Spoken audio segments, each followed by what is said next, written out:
झारखंड विधानसभा चुनाव में India alliance की जीत हुई। एनडीए बनाम इंडिया के अलावा लोगों का ध्यान एक और चेहरे पर था जिसे लोग टाइगर कहते हैं। जी हां, हम बात कर रहे हैं जयराम महतो की, जिनकी इस बार खूब चर्चा हुई। उन्होंने 2 सीटों पर अपनी किस्मत आजमाई। तो क्या टाइगर ने इस बार के चुनाव में खूब दहाड़ लगाई या फिर वो हाफने लगा? इस वीडियो में हम इसके बारे में विस्तार से बात करेंगे।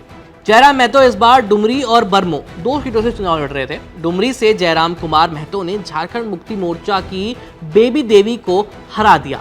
बता दें कि डुमरी गिरिडीह जिले का हिस्सा है और गिरिडीह लोकसभा निर्वाचन क्षेत्र के अंतर्गत ही आता है।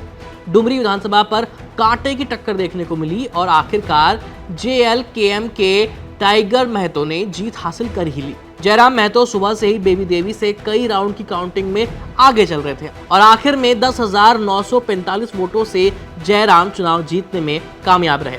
पिछले कुछ समय से झारखंड की सियासत में 29 साल के जयराम महतो ने बड़ी पहचान बनाई है अपने दम पर। डुमरी सीट पर जयराम महतो को 94,496 वोट मिले। वहीं दूसरे स्थान पर JMM की बेबी देवी रहीं, जिन्हें मात्र 8,351 वोट मिले।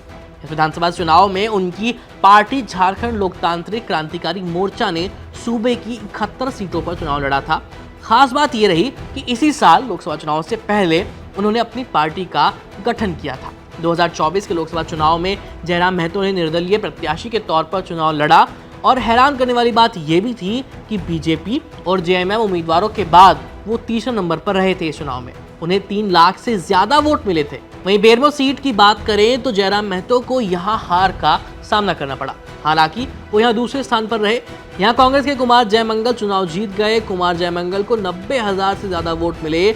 वहीं टाइगर जयराम दूसरे स्थान पर रहे, जिन्हें करीब 60,000 से ज्यादा वोट मिले। 28 नवंबर को झारखंड में हेमंत सोरेन नए मुख्यमंत्री के तौर पर शपथ लेने वाले हैं। ये बात पक्की हो गई है फिलहाल। लेकिन इस बार के चुनाव में झारखंड की आदिवासी राजनीति में OBC पार्टी के चेहरे जयराम महतो को पहचान मिल गई है और आने वाले समय में ये चेहरा बड़ा गेम चेंजर साबित होगा। है इस खबर में इतना ही। बाकी आप अपनी राय इस पूरे सिनेरियो पर हमें लिखकर भेज सकते हैं। मेरा नाम है आयुष, देखते रहिए ABP लाइव।